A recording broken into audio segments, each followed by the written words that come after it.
Coming up on today's episode of the Relebogile Mabotja podcast, we're joined by Nicolette Mashile. Find out about her money mistakes, of which there are a few. Find out how it is she dropped out and which podcaster she eyed out. Ooh, coming up.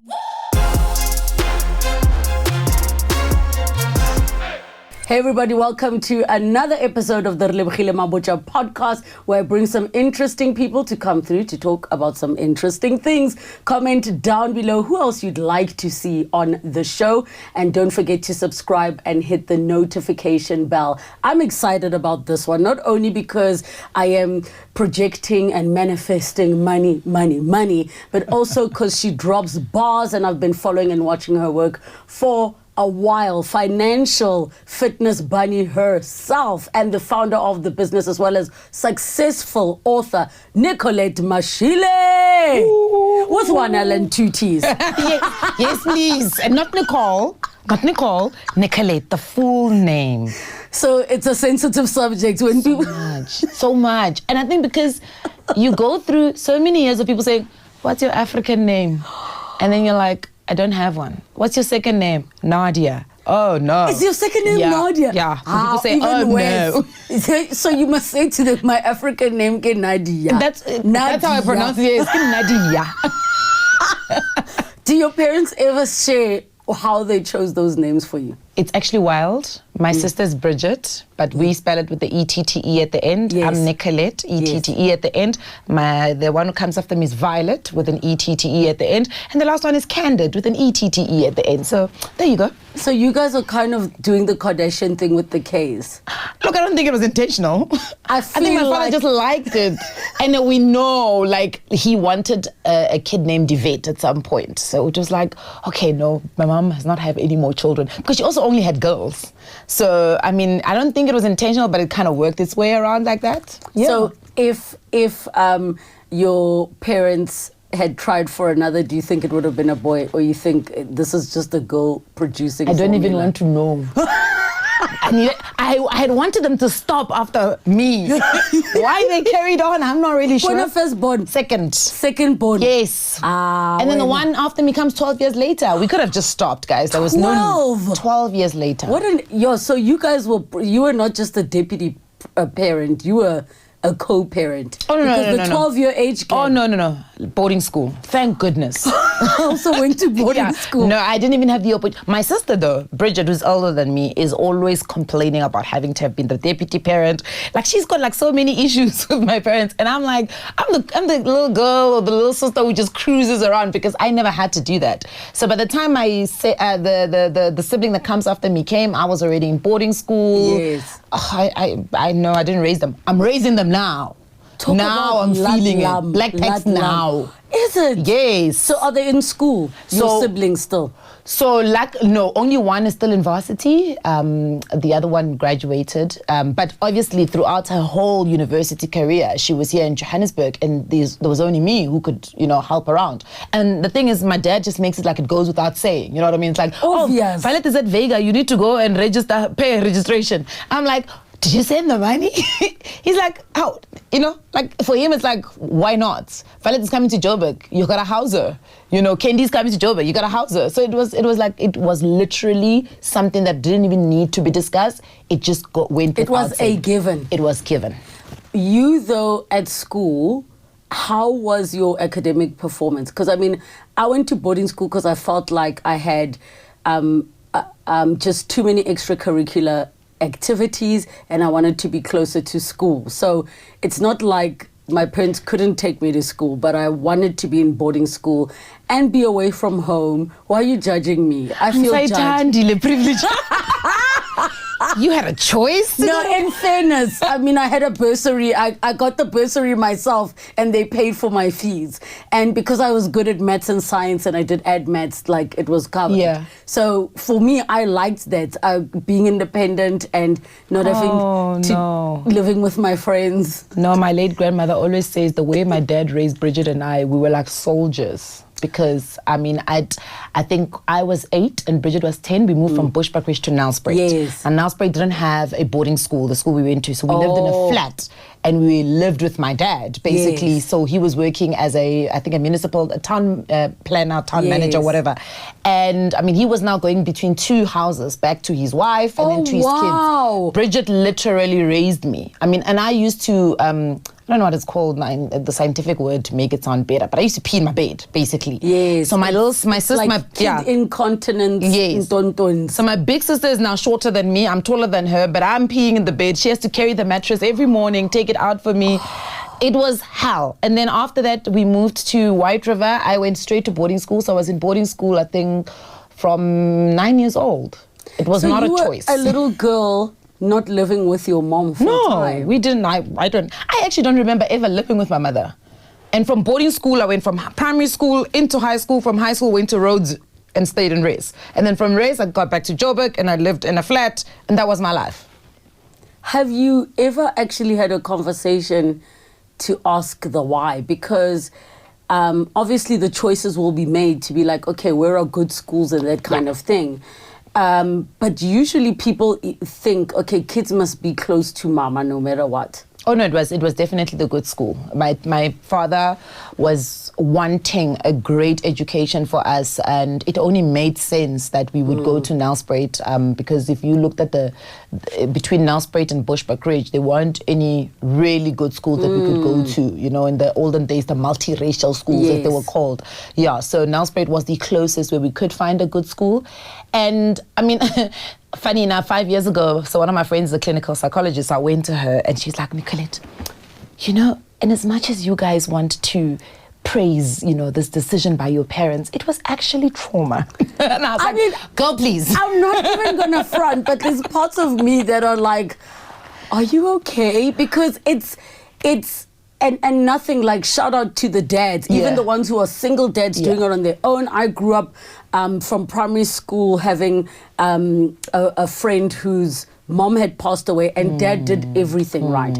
However, there is still a certain something between a mother and her children. So I think I'm just curious, because we're so used to the being raised by mom and I don't know my dad. You dad was the everything in your day to day.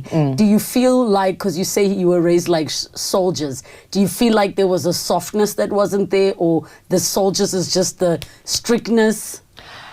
If I'm going to be honest, I don't even think my dad was, from a raising point of view, was there like that. Like, I can't even say, if somebody was to ask me who was more present in your life, your mom or your dad, I would say neither, because it didn't feel like he was taking up that role that my mom played. He was just a man. But one thing I can tell you about my father, and anybody who knows me, they know me as Nico Papa, because my dad showed up. Even now, if anything is to happen to me right now, the first person I'm going to call is my dad, and I know he's going to move mountains.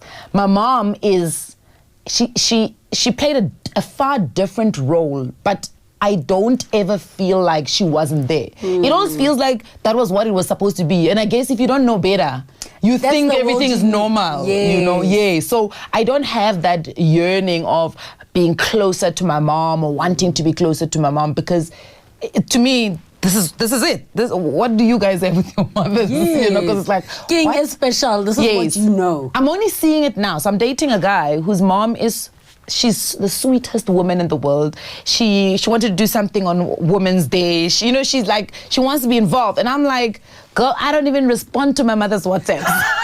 I'm laughing. Like, this is difficult. The Makotis in our family that have married, like my brother, my cousin brothers, they literally say that they are shocked at how involved we are in each other's lives. So when I would be like, no, my mom and I speak every day. Like, if I don't speak to my mom on a day, something is wrong. Wow. So I didn't understand the perspective till some of my makotis, my in-laws were like, please this is not normal. Yes. Some of us only speak to our moms once a week. Yeah. Even then, I really chomi. So this thing of what you're saying, I now get it, because I used to think, isn't everybody like that? That No. like you and your mom are like, you know? Not at all. Like my mom and I speak, we gossip, we've got a good relationship, but it's not the way like everybody else seems to have with their parents or their moms, It's always like very weird at first. I'm like, guys, I don't call my mother for everything, It's like, she's not somebody that I would call and tell every single thing. And I'm sure she would like it to be that way, but we just don't have that relationship. She's got a relationship though with the 2 younger siblings. Mm-hmm. See that relationship. Listen, she has that relationship. She's got them on her WhatsApp status. Now we're just part of something that is in her life. Yeah. But I think she loves us all equal, and I think it's just a matter of the dynamics of how we grew up.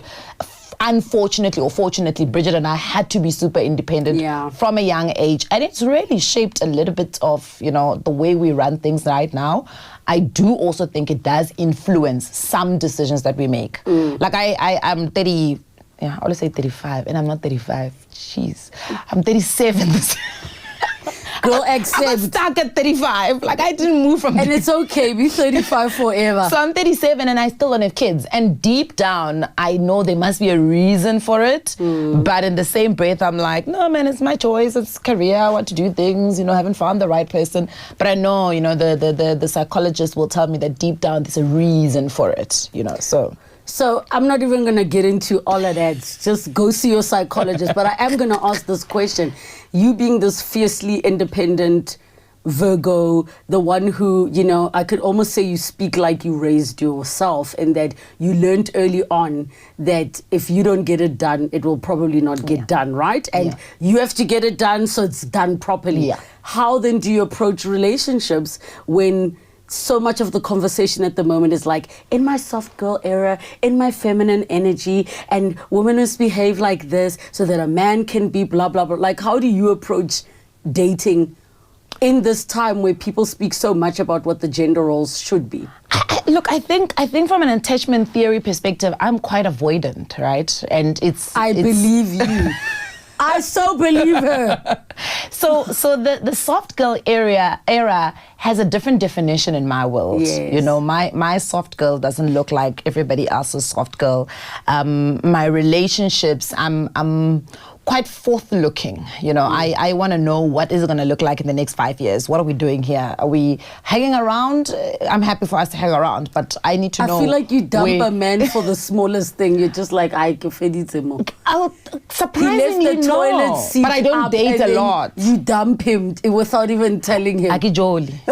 You don't. Like I think I've had like 4 boyfriends in my entire life. I'm very strict also because I just don't have the time. Like, honestly speaking, if I'm not going to get what I'm trying to get out of this relationship, there's no need for us to be hanging around with each other, right? So, I dated a guy for 14 years. That's a long. Yeah, so I do stay in relationships, but I need us to be working towards something. I'm also okay if I have a conversation, if you and I are in a relationship and you say, to be quite honest with you, I want a 5 years, anything that's going to happen in the 5 years.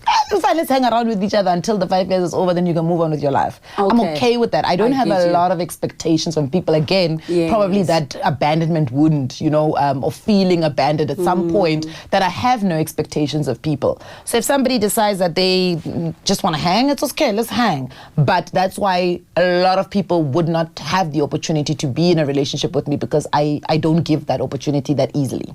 No, and I think the men who are too afraid to approach you, you're already whittling down the options available to you. Yeah, and they always assume I'm in a relationship. Like, a lot of people just assume, no, she's in a relationship. And I'm like, have a conversation with me, open your mouth. You'll find out that I really am not. When I'm not. You have a relationship with yourself.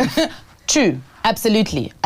So, and you're right. I think my selection is very little, and that is all because of me. I've decided that there's a certain man I would be in a relationship with.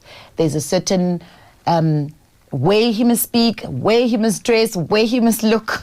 You know what I mean? So here's what my prayer is going to be for you. Okay. My prayer for you is going to be that the man who comes along is so safe that you're going to collapse in the softness of the landing place that maybe you've never allowed yourself to even consider, because you didn't see a safety net down there. So that's whatever that picture looks like, but it was safe. You know what I like about your prayer? What? I'm currently living it. Oh! Okay.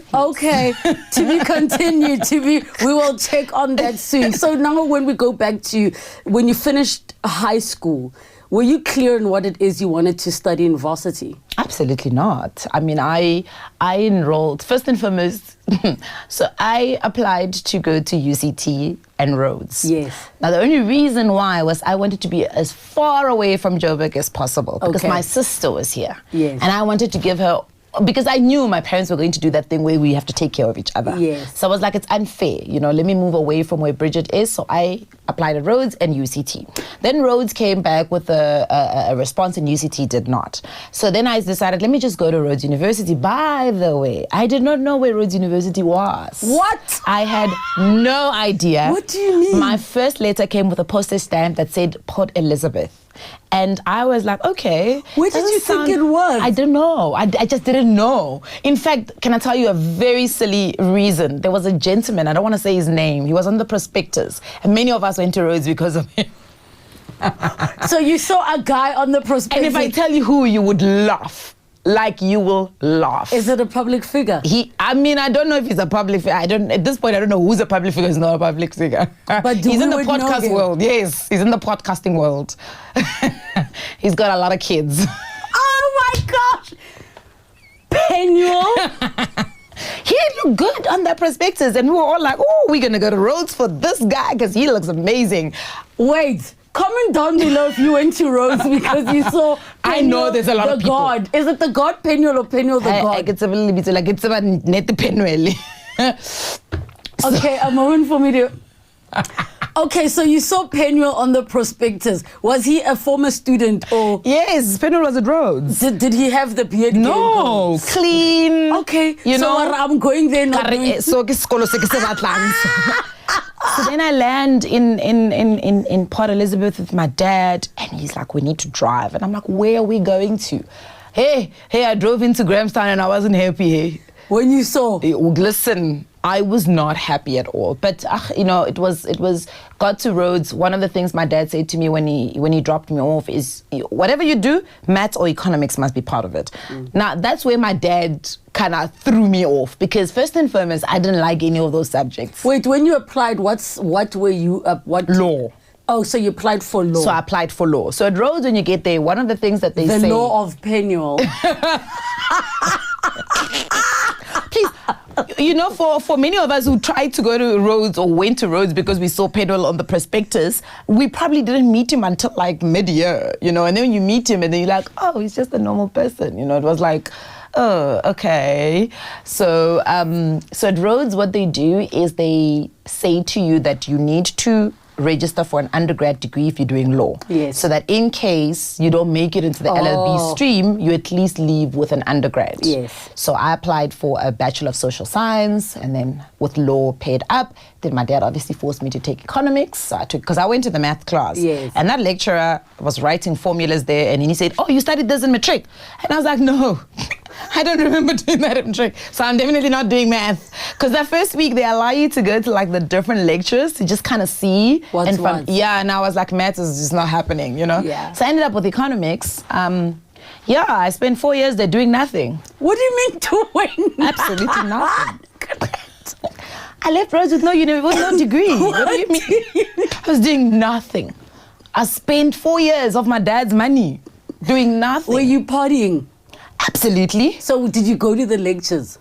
I did. I mean, I went to some lectures, but I actually feel like I just didn't understand. It wasn't a matter of... And I think I did very well in high school, but like, there was just something that I was just... And I think mindset-wise, I was just not there. You know what I mean? I didn't really fully get involved in my schooling. So if I'm to simplify, do you think it's just that you didn't take it seriously for what it was? Yeah, and I think I was young. I mean, I was probably, I'm born in September, so for the first year of me being at Rhodes, I'm literally 17 years old. Oh, because you matriculated young. Yes, so I'm 17 years old. I'm having the first, my parents, they had a group, they had a whole group. It was Penwa, Kaya, I can't remember the other guys. Yes, there was a whole group. There was a guy called Tumsani. They'd walk around campus looking so hot, and you were like, these guys are hot, but I need to study. I'm not here to do a B-boys, Yeah. So, and I guess, I did attend lectures. If I remember correctly, I did attend lectures. I remember though having both legal theory and economics exam on the same day. So I had to pick one. I'm like, which one can I pass? So I'm not going to. Oh my God. So wait, so you wrote exams both. And then what happened? Did you fail at the end of the 4 years or what happened? I failed first year. I think I failed first semester. Then second semester I did a little bit better. So then I had to carry some units over, or some credits over. And then second year, pass some, fail some. So you keep carrying, you keep just carrying over, and it's like, girl, get it together, At some point you gotta tell leave. Me you were those professional students that no, I left. Are just in varsity for 12 years. Oh no, I left. There was a time when I said to my dad, and I think it was a period in my life when my dad and I were not speaking, because I said, I'm not going back to Rhodes. And I need to be very clear with you that I'm not going back to Rhodes. And he was upset because he was like, you're going to... I think I left Rhodes maybe pending, 2 subjects because I was just tired. And I'm a very structural formula person. 1 + 1 must equals 2. If it equals 3, then something is not right, and that's probably why I also struggle with relationships. Because remember, it's another human being, and you can't control what another human being thinks. But in my head, I should be able to do that, because for me, A + B must be AB, not ABC now at the end. Where does the C come from? So even with university, something was not connecting. I felt like I was putting in effort, but I'm not getting the results that I want. And let me just irrigate way. Situationing. So you left. So I left. Much to Papa's massive disappointment. Absolutely, yeah. And please, guys, this is not encouragement where you can say, Nicolette, dropile out. No. Have you paid back the money, the university fees? I think I have. I think if we were to interview my dad, he would never say it with his chest, but I think I have. And I think I have the receipts for that. Did you get kicked out of home? No. So he didn't kick me out of home. My dad doesn't punish. He just goes silent. And I think that silence is a lot of, you feel it. It's heavy, So I left. I came to Joburg, took a taxi for the first time in my life. Got to Johannesburg. Didn't even know how to stop the taxi. Where were you going? I was coming to my sister. Oh, okay. So I'm coming now you're going to bother the sister. I'm gonna you didn't want to go live with. Absolutely. So I come to Johannesburg. I didn't even know how to tell the taxi guy that I need to get off. So now the last 2 passengers in the taxi, now I must get out, because now it's looking very meek for me, because now how do I tell them that short left? I don't know the terminology. Yeah. So anyways, the lady gets out. I also get out. Now I'm stuck in the middle of town. I don't know where I am. I call my sister. She says, no, find a taxi rank called Faraday. So I find Faraday taxi rank. She says, ask for a taxi that passes by a forest hill. And let's remind everybody, internet back then and phones were not like now. Yeah, if you're wondering, why was she not just Googling and just checking on maps? Was not that no, era. Absolutely not. So now I'm living with my sister, and she goes to take out a loan for me to go to school. So I had tried to apply at varsity college, and I don't know what was the reason why I didn't end up going to varsity, but I ended up at ETA. So in my head, I'm going to take the one course that I know I'm going to ace and pass. And what was this? Sports management.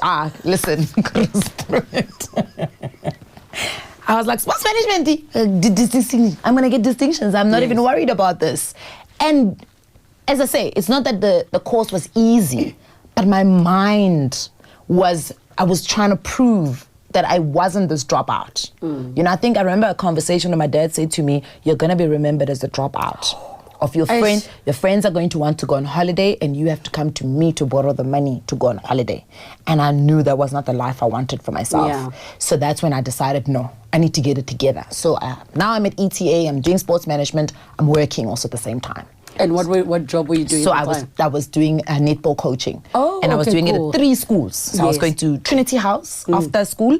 After Trinity House, I'd run down to Bears Nodia, take a taxi, go to Dominican Convent in the south, coach at Dominican Convent, come back up and coach at the King's School West Rand. And only that goal attack vibe about you.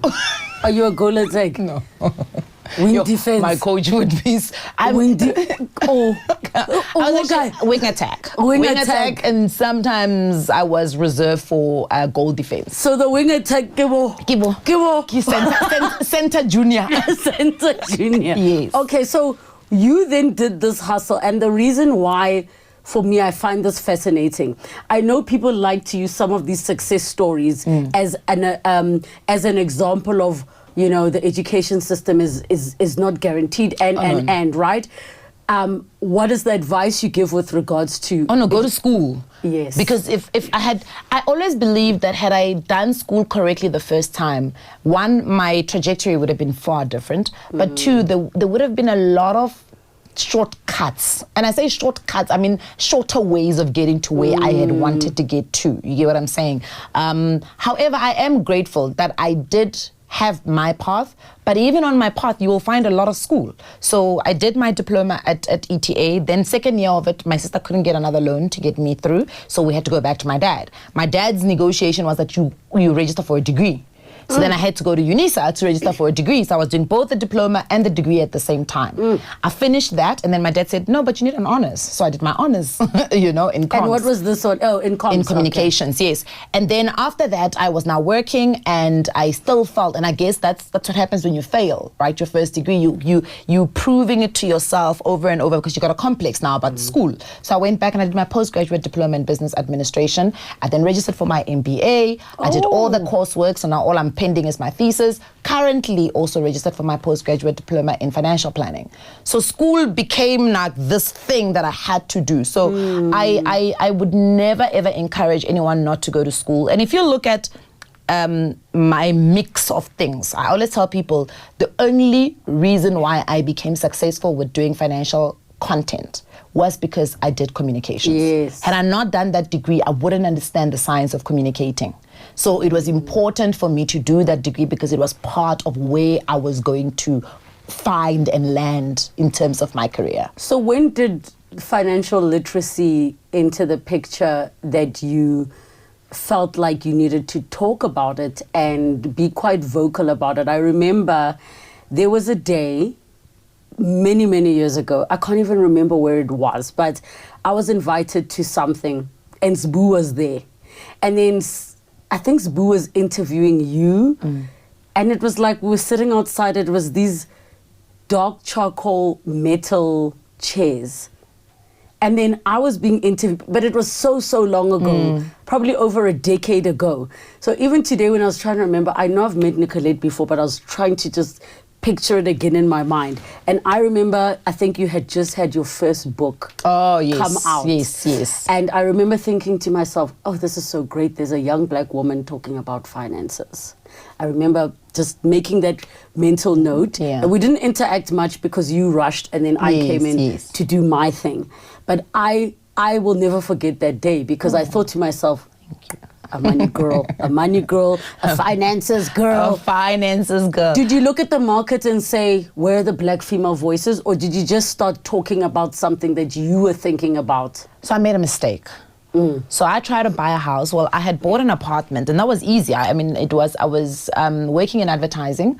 I was making a lot of money in advertising. So, and when you are a plus yappy like me, you're from Bushbuckridge, you lived in boarding school, you don't know where to shop. You don't know to do the fancy things in Gauteng, right? So when I started working, I was working like a slave. And all of my money was in my bank account. And I had by the way, I think at some point, my take home was north of 50K, and I was still sharing. Oh. We didn't even have a couch in our apartment. You didn't have a couch, but you had a Where were you sitting? We are in a room, isn't it? If I may ask. I don't know this person, so we just both sitting in our rooms all the time. Was this in Midrand? No, in Randburg. Oh my God. I always pass that apartment block and I'm always like, wow, yeah, I had time of my life here, right? So, I mean, I was... TV. We didn't even have a TV. We didn't have a sofa, we didn't have a TV. In fact, our lounge was just empty, you know, but at some point. But in fairness, the work that you're doing, Because you basically are grinding. You came there to sleep, absolutely, and eat and go back. Absolutely. And I drove my sister's VW that she had bought, and then it was a whole story there. So I went to fetch the VW. It was paid off. I think I was paying insurance or something. No, it wasn't paid off. I was paying a little bit, but it was like so small, you know.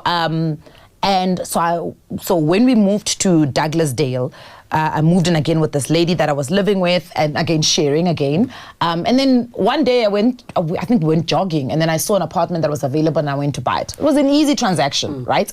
Then you went the financing route? No, I paid cash for it. So paid cash for it. It was the easiest buy I had ever done. So I thought in my head, no man, this is easy. Buying property is so easy. You know? Just to clarify, this first apartment was how much back then? It was 1,030,000. 1,030,000, and because of the way you were living, you had been putting money away. So when you said, I've got the money cash. It was there. I was like, I don't know what to do with it. It's sitting there. We might as well just use it for something more, valuable. And you never went and said, Papa, what do you think about this? You just went and I just went and did it. Yes. Right. So then I decided, okay, no, I need to move out. In fact, what had happened was, I wanted to now buy a house for myself. So I went to view this house. Absolutely gorgeous house. I mean, in my head, I was like, oh, my family from Bushbuck is going to visit me in this mansion. Yes. Signed the offer to purchase. The house was, and that was the first red flag. The house was 4 million. What was I doing there? You know what I mean? And then I had 1,250,000 rand that I was going to put down as a deposit. So I had to raise from the apartment. No. So again, separate in my bank account. Separate. Yes. At that point, I was running a business parallel to me working in advertising. I ran a brand activations and promotions business. Yeah. So I signed the offer to purchase. So I need to raise 2,750,000. So I signed the offer to purchase. The bond originator goes to all the banks. Three of the banks come back and they're like, we can't give her a bond. One bank comes back.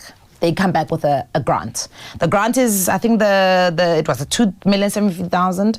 It was 9.76, which was the interest rate. It was absolutely amazing. But it was over 30 years. And my loan multiplier was 3.5. And that meant that literally that 2.7 was going to triple plus half by the time I finished paying it. And I was like, no. I didn't even need to be smart. Why was it 30 years back then? I thought 30 years was something of like quite a recent thing. Oh, so they try to help you afford. So they were trying to balloon where they're like, okay, let's adjust here, so that it can fall in so that you can actually afford it. That's literally what they were doing. So I refused it.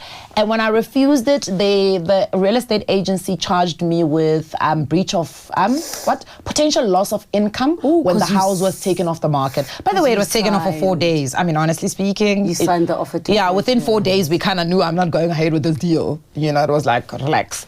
But nonetheless, we had to settle out of court. Lost money there, and I think that was the biggest lesson, to say that first purchase you made of the apartment, that was the easy part. This one is the real part, the financing. Once you start involving financial institutions who are meant to be the drivers of financial inclusion, by the way, now you start needing to know certain things. A contract that you sign is not merely just a credit agreement, it's an actual legal binding contract. Because you can't say how bad guys understand situation. Yes. Situation I do, baby.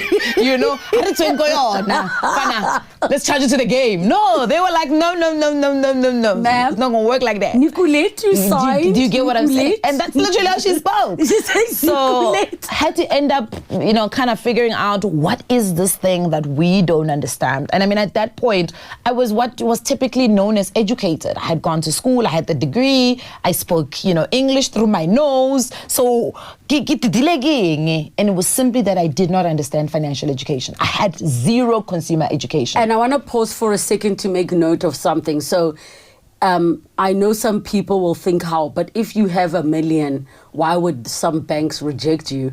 And you did not have a credit record at that time? No, I had only purchased, I in fact, so when I was in varsity, I bought a laptop on financing. Yes. Then the laptop got stolen within 3 months. So obviously, the child mind I had then was I'm not paying for something I cannot see.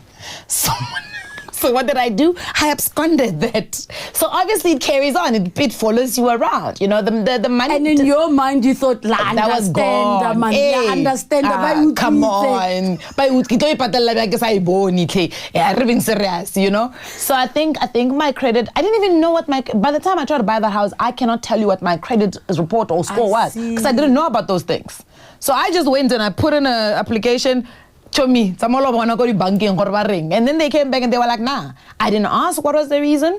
I didn't ask why I was given 30 years because you can't ask what you don't know. Yes. And so when it was brought back to me and that was the deal, I was like, no, I don't want this because my repayment was 8 million. And it just did not make sense to me that I was going to be paying 8 million when I'm only borrowing 2.7. And that's really why I had rejected it. But at that point, the penny dropped. I knew that we just don't know enough. And I kept asking myself, how many other things will I need to sign for? Will I need to agree to that I actually don't have the upper hand because I don't know. You don't know or you don't understand. Understanding is a bit better because Tlhaloganyo is more like you don't know how this thing is lighting up. Yes. Right? When you don't even see it dark here, you don't ask because you don't know it's there, you know. And I think that's what was the most frustrating to me, that I didn't know. And funny enough, from a spiritual level, when I went to Rhodes, one of the things my dad said to me was, I'm not sending you to the school and think you're better than us. I'm sending you to the school so that you can go and collect information and bring it to those who do not have the opportunity.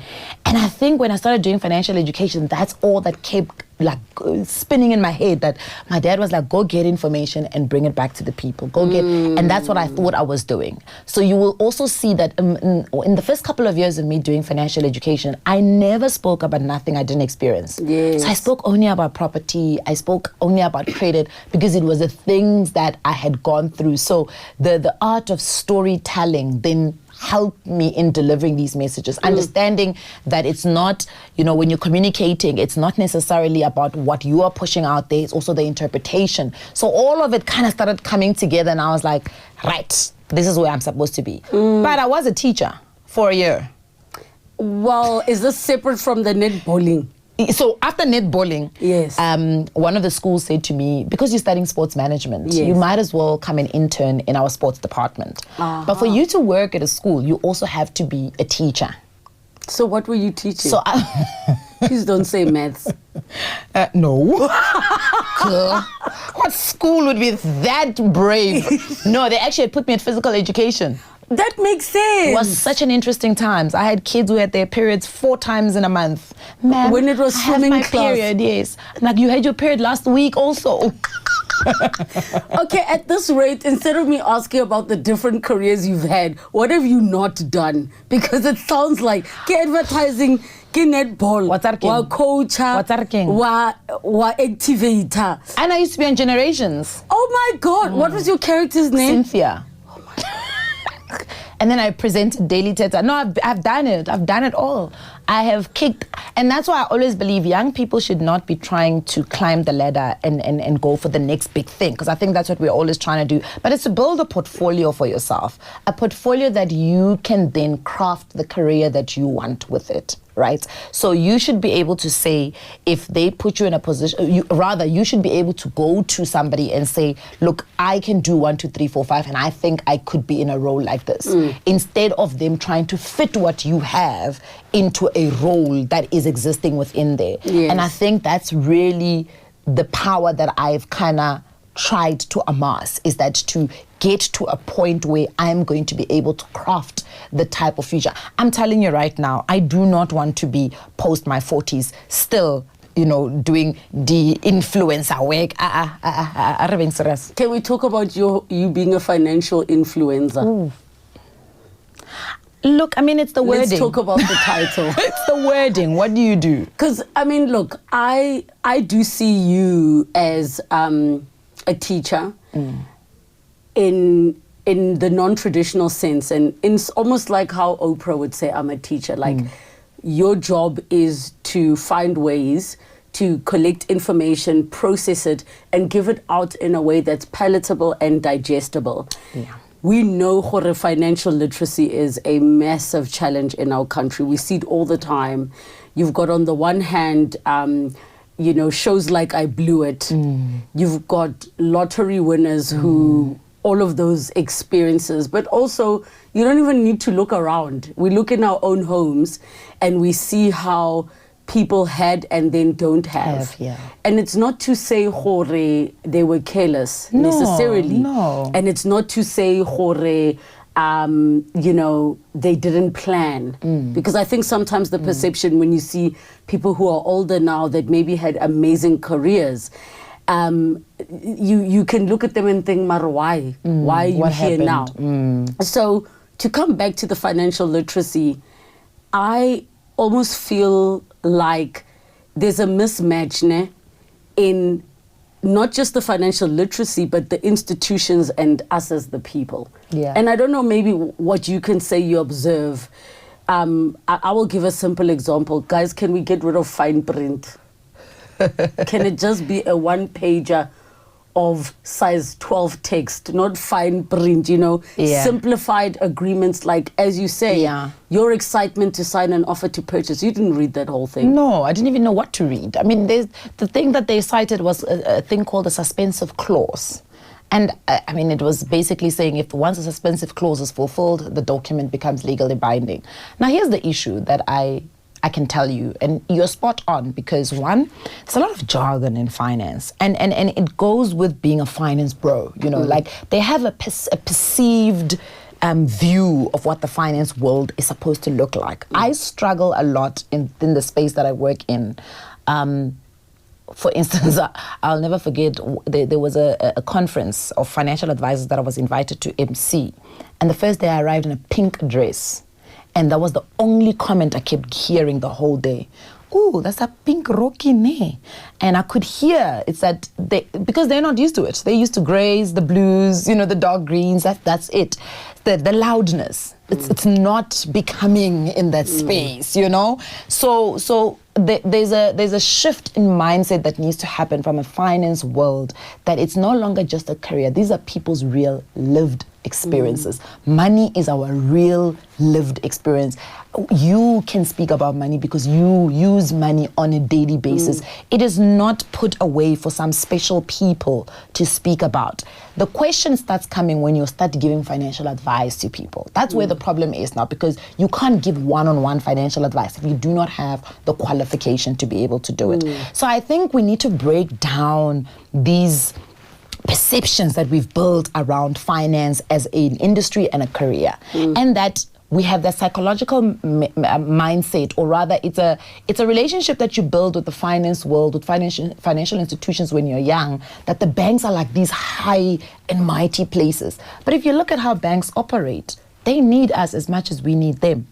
It should be a relationship. At the end of the day, banks can't become profitable without us, So even when we're applying for loans, you sometimes feel like you are at the mercy of the bank manager or whoever the sales consultant. They must just give you an approval, But at the end of the day, it's meant to be a conversation to say, look, we can actually give you a better agreement if we, position it like this, because they are your partner. We don't even know as people how you can negotiate. Absolutely. There's so many things, and I mean, I'm fortunate having an accountant, businessman father that through all of the things of like buying my first car, buying a place where I'd say, okay, Papa, he would look and say, tell the bank you want primeless. I was like, primeless. Now, not everybody has a father who has that experience, who will say, tell them this. I didn't even know you could negotiate certain things. I remember, guys, there was a time, remember, where you'd go to the ATM and I was withdrawing. It was the bank at Melrose Arch, I'll remember. So I was withdrawing money, but you memorize how quickly. So let's say your 200 is the most common one. So you do, select the account, select the money, go, money comes out. But on that particular day, there was an extra step. But because I was in just muscle memory mode, I didn't realize, I accepted an overdraft of 70,000 rand. Okay, sharp, life happens, I'm like, oh, okay. Keep it moving, because back then the National Credit Act was not what it is right now. okay, Sharp, we get now to a point where I'm in the negative.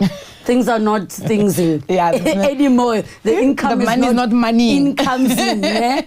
So there I am at my negative 22,000. Yo. And I remember them calling me to say, ma'am, we need to close this over here. Yes. But I was so empowered at that time. I didn't even need to say to my dad. I simply said to them, in my young 20-something-year-old self, 22, 23, I simply said to them, did I ask for this overdraft? Absolutely. They're like, no, ma'am. But I said, well, I didn't ask for it. Yes, I didn't sign an agreement. So we're in here together. We're in this together. Yeah. When the money comes in, I'm going to slowly rebuild and pay. Yes. And I'm not going to ignore your calls. Yes. And you're not going to try and bully me to close it. I've been with you guys since I've been 8 years old. Yes. So rekaofela. Yes. We're together here. Yes. Now what I realized about me being able to have that conversation, when you know you are empowered and you can speak with a voice of authority. How many times do we hear of people whose things get repossessed and they give it over? And they just give up. Because they don't know. Yes. So in terms of access to information, like if you don't have a parent or a friend that you can call to say, hey, I'm looking at a car, can you just go through this agreement with me? Or check are these numbers making sense? I'm looking at this. Like where should people be going to get this basic information? And in fairness, sometimes we don't share because la lawyer. We're not gonna say I found it. Like, hey Nicolette, I'm looking at this house because la lawyer. Yes. Next thing Nicolette bought the house. Exactly, the same one you were looking at. And so that's how, but we don't want to get advice because we're also scared. Yeah. Look, I think maybe let me go to Pretoria before I answer your question, right? Financial institutions in this country sometimes I feel do a very big disservice to the public. One of my biggest gripes with them is that they want to do financial education through marketing. And there's no way you're going to give all the information if you're doing marketing campaigns, financial education. You're giving us enough to entice us on the product that you're currently pushing or to push us to a direction that you want. Financial education needs to be pure. It needs to be straight up consumer financial education. Now, the only place you can get that, or the only person who can give it that, is yourself. You have to be interested in it. Because as I say to you, the reality is you will never look for something you don't know. So even when you are reading a contract, in your head, you almost make the assumption that I actually understand what's going on here, right? Because the clauses, let's say for instance, you're buying a property and there's the footstoots clause. You almost even go past it, glide past it because you don't think it's a thing. Because you are reading the parts that you think are important. So it's most probably going to be very difficult for us to say there's this one source of place where you can find the information. The information is there. It's a matter of you deciding to be interested in what it is that you are doing. The decisions that you are making, if they are financial nature, if they are legal nature, make sure that you are trying to find that information. I love AI. It's one of my favorite things. Every contract that comes in, I can critique this thing, tell me where the gaps are. And the red flags. Tell me where the red flags are. Yes. And I think we live in a world where technology is really assisting us. And then you can even say to AI, write this in the simplest of English. Tell it to me like I'm 10 years old so that I have an understanding. But I do feel like, there are resources that are available. But the reality is personal finance management is so wide that you might be reading one part of it and missing a whole different world on the other side. You get what I'm saying? So you might think you know. Like even with me, I would say to people, I probably know 4 out of 10 of personal finance. And I see it every day. Every day there's something new that's coming up in my life and I'm like, yesterday I learned about usufruct. Yes. And it's not something I didn't even know up until I actually started studying for my financial planning course. And then I found out about it and I was like, well, this could have... What is that? So a usufruct basically is a legal right that you can bestow upon someone through your will, or you can actually do it at the deeds. So it's more like, let me give you a very simple example to make it simple. You and I are siblings, right?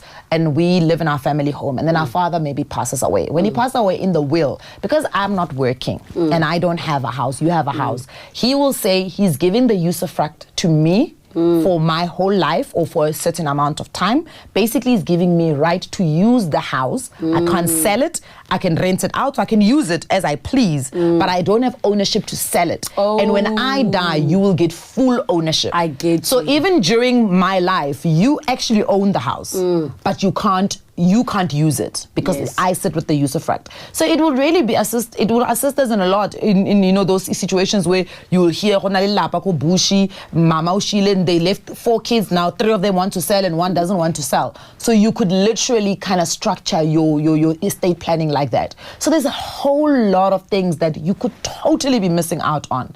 And that's why I always say when it comes to finance, try to do one thing at a time. It's highly unlikely that you're going to be making 10 financial decisions at the same time. But that one that you've got, try to find as much information about it from not Wikipedia, from actual reliable sources, and even some of the stuff that we say as content creators on YouTube channels. Don't just take it as you hear it. You know what I mean? Take it, unoba inquisitive nyana. Yes. Wano Googler.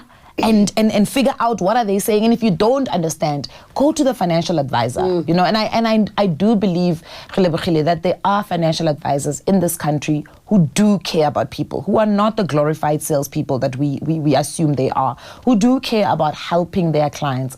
Now there's also a new wave of financial coaches. Yes. You know, so go to a financial coach, identify areas in your finances where you do know.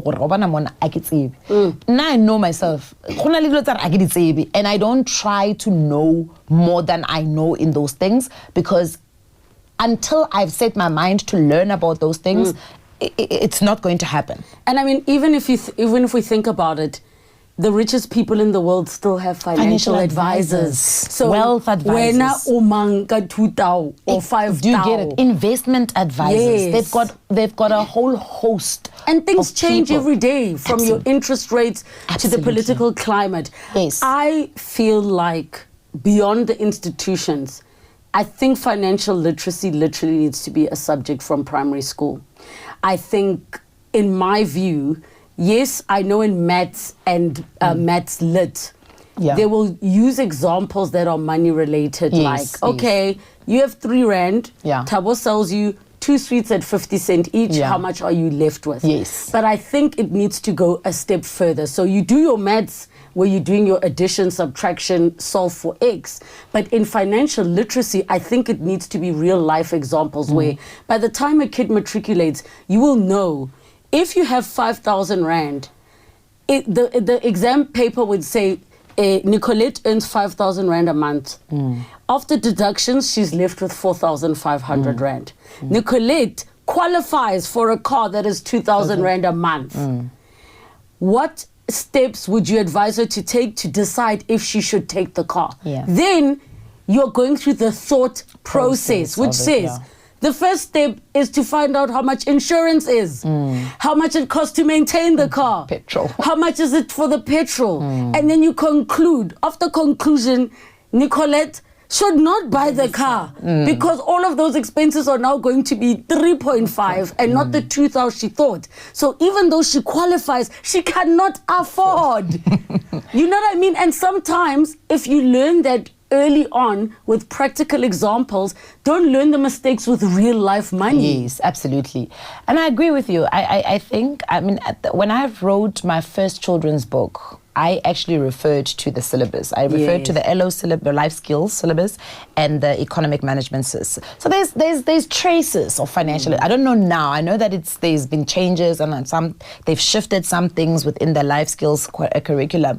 But there was things like opening a savings account, taxes, but it's more economic based than it is real life. And I think you're spot on in saying, you know, we need to have financial education or financial literacy as a core subject, because there's so many things that children can learn that is not just money related, right? Because money is part of you, part of how you manage your life, part of how the decisions you make. Where do you live is how much money you make. What car you drive is the money that you make. What clothes you wear is the money that you make. Sometimes even the involvement in your family sometimes is how much money do you make. You get what I'm saying? Any decision, yes, learning to figure out or learning the thought process of the financial implications of said decision.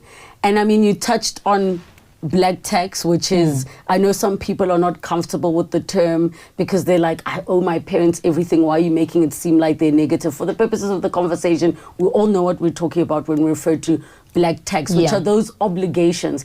Do you think that that is part of the reason that we're being held back from getting closer to financial freedom, where people are stuck in cycles of debt because of commitments they have made to whatever the black tax is in their lives? So there's a textbook called Frontiers of Financial Psychology, which is I think if you have the money to be able to buy it or get access to the ebook, it's worth reading. You know, the term black tax, and you're right to say we've kind of attached a very negative connotation to it, where it actually is just a word that explains the pressure and the guilt. So it basically takes a couple of emotions and puts them under the term black tax, right?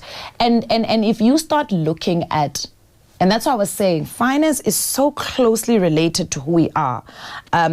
If you want to know how you're doing in your relationships, look at how you manage your money, you know, and vice versa, you know. So a lot of some of the things that we do, I always say, if you have guilt, you will see it in your money. If you have shame, you will see it in your money. If you don't know who you are and you've got an identity crisis, we will see it in how you spend your money, because you're going to spend money in certain areas to try and buy certain privileges, right? So it's going to hold us back, not because it's money. Strip away the money, you're still left with the guilt. Because the money is the tool. The money is just a tool. You're still left with the shame. You're still left with the abandonment wound. You're still avoidant. You're still anxious, you know? So it's not just the money. The money is just one way that actually helps you express those things. Or I say help, but rather expresses and exposes that you are dealing with those issues. Even worse is the fact that people who've come into overnight money soon realize that all it does is highlight and loudspeaker and amplify who you were, including the problems that we think. I mean, it's not too long ago that I was tweeting and asking everybody how much money would solve your problem. Your problems can get solved. Can you solve by money? Zero.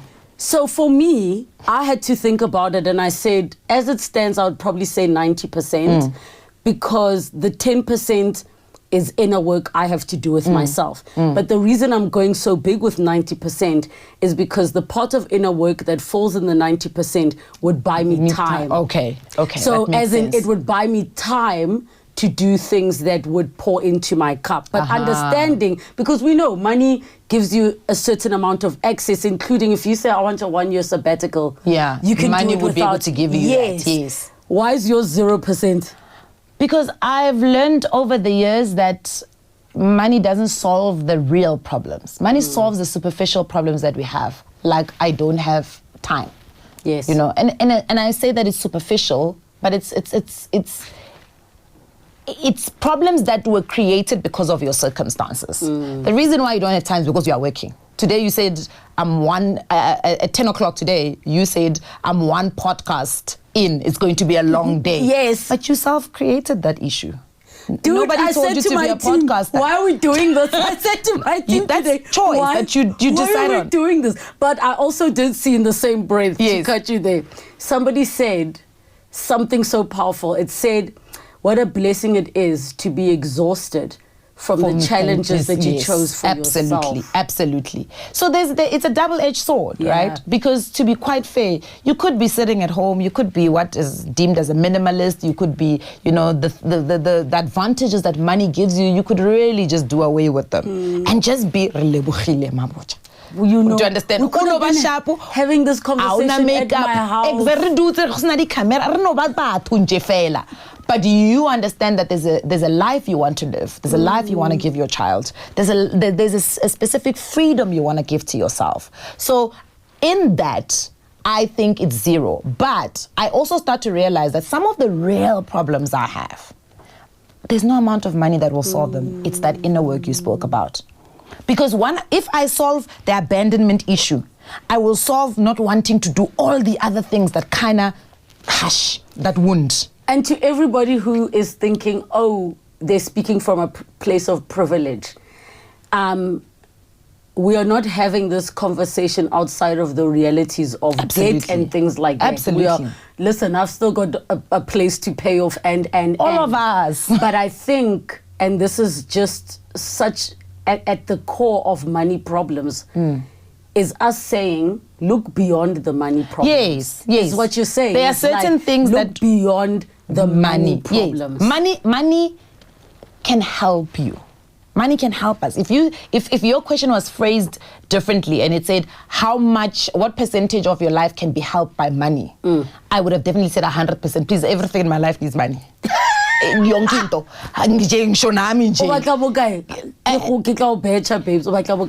that's a very good question, because that's actually a question that nobody ever thinks about, because we all want to go for the high amount. We'll all just say, 10 million or 5 million. You actually don't need that much money.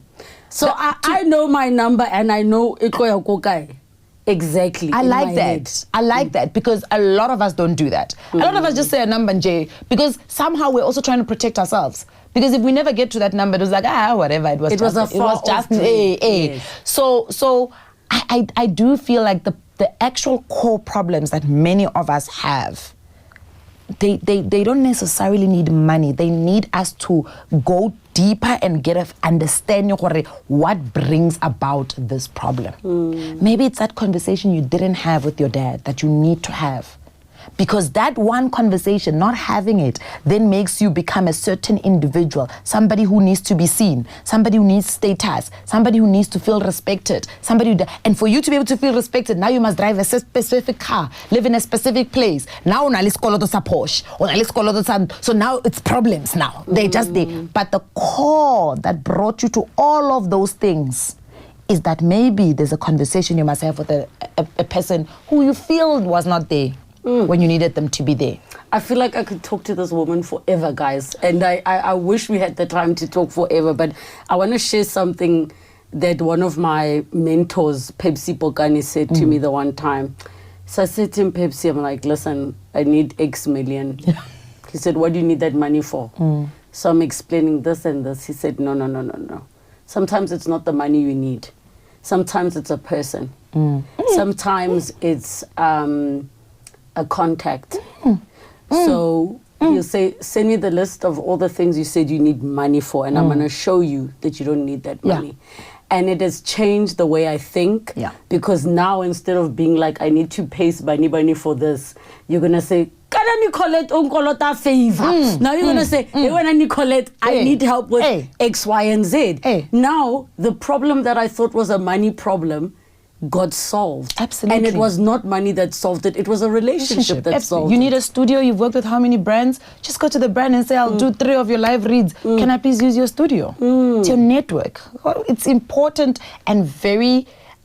it's something that I would like a lot of young people to take seriously when we say your network is your net worth. It's not always about the money. It's about and what kind of feeling did you leave that person with? Because you can also know people and annoy them. When they ask that question about who's the most famous person on your phone, and then that person is looking and thinking, come phone. Actually, who is the most famous person on your phone? My mom. My mother is famous. In Bushwick, everybody knows as Mewa Daily Theatre. Okay, that's my mother is very famous. I don't know any famous people. I don't know any famous people. If somebody only earns 5,000 Rand a month, let's do absolute basics. Let's assume that's how much comes in. What would you advise they do with that money? As in, what percentage, or give it in Rand figures, where should that money be going? And let's assume the person must travel to work and that they also have to contribute at home. Sure. Okay, so I think let's start off with a disclaimer. This is not financial advice. Yes. It is purely for educational purposes, right? Look, I think the first thing one needs to do is a budget. And as much as everybody hates to hear that answer, that's the reality of life, is that you need, same way you go to a supermarket with a grocery list, you need to have a clear picture of where your money is going and how you're going to allocate it. I always teach the apple theory, and it's a very childish theory, but it works. So if you take that 5,000 and you divide it by 10, you're going to get, 5,000 divided by 10? It's 500 rand. Okay, so 500 rand needs to be allocated to the areas of your life that are part of you running your life. Yes. So groceries, living expenses, school fees, transport, contributing at home. And the contributing at home is very important because it must be a conversation you have prior to you needing to contribute. Or in the middle of the month where everybody's still happy and nobody's disgruntled. Because it's a very difficult conversation to have when everybody's now frustrated and, everybody is like expecting something from you. And there's no month left. There's no money. Absolutely. Yeah. Right. So in some instances it might not be 500, it might be 1,000 rand. Yes. So it's the 8 apples that you are allowed to spend on your living expenses. The 2 apples are holier than thou. Apple number 1 needs to go into the deep freezer. This is now savings, right? This is going to be your emergency savings. If you find yourself in a situation where you need 9 apples in the next month, you're going to open the freezer and you're going to find an apple. Because if you go next door to Relebogile to borrow an apple, Relebogile can charge you interest. Now, if you charge interest and you use, basically, if she charges you interest, that means you're using a credit facility. That means that you're turning that apple into a future liability. It means now, you've made a decision that I need more than 8 apples every single month. I need 8.5, which means you're going to start eating away at these 2. So you're going to eat away at the savings. The next one is outside, underground. We're planting this, and this is your investments. Yes. Right? So you're going to have to invest. Now, it sounds very difficult when you're earning only 5,000 rand. My thing is, don't look at the amounts, look at the principle. Forget the amount. So even if you start with 10 rand. 10 rand. Just start. 10 rands. Yes. On that platform, I don't want to say it because obviously it's free advertising. There's a platform where you can buy fractional shares in this country, right? There are savings accounts where you can throw in that 10 rand. What we want is the principle and the culture to become ingrained in you so that when you start earning more money, it becomes a no-brainer for you to do that. And you will find that your investments grow so much. It's just that a lot of us, because we're expecting miracles out of investments, and the problem is we're only investing and expecting miracles out of money that we actually need. So if you teach yourself that you actually can only eat 8 apples and you can only allocate those 8 apples to your life, it becomes a lot easier. Now, I'm not saying it's an easy job. But we've seen many people live off that and still be able to save and invest. My biggest key thing is always forget about how much. Don't feel bad for only saving 50 rand. Don't feel bad. I'm telling you, you are yards ahead of people who earn 100K a month who don't save anything. Because if anything, they're in debt. Absolutely. Yeah. And remember, now what's happening is that we've got a financial services sector that is starting to relook at credit ratings. And they've decided that, credit, there's a lot of data out there that can help us build a credit score for somebody. It doesn't always need to be credit behavior, right? So even savings from somebody who's earning 5,000 rand, if the bank sees that you've got an account where you are saving money, you're not touching it every month, they're like, actually, this person has got discipline. So that data starts to craft out this credit score for you that is independent of credit behavior. So there's a whole lot of good that can come out of that, even if it's not you being able to save 10,000 rand in a year. But the mere fact that you are disciplined enough to do that shows that there is a positive trajectory in how you manage your finances. Whatever the amount, start to put it away. Absolutely. Look, I just love your energy. I love your vibe. I love you pushing the financial education. We needed. For us to claw our way out of poverty is going to require solutions that are bigger than grants, that are bigger than throwing money at them, that are bigger than just talking surface level about, unemployment, because we don't just want employment. We want people to be in Sustainable. spaces that they actually enjoy being in. We want a happy, And earn fulfilled enough. nation. So Yeah. I hope from here on out the conversations continue. Thank you for coming. I'm like, wow. I'm inviting her to my house for tea Yes, rooibos with milk. and wine. Arno bujwala. Arno bujwala. Arno bujwala, Relebogile. We're trying to be better people. Okay? We're trying to... Please, man. Sesiokwa Bushbuck Ridge, Bushi. Nicolette. Thank you for coming. And thank you to all of you for tuning in to the Relebogile Mabotja podcast.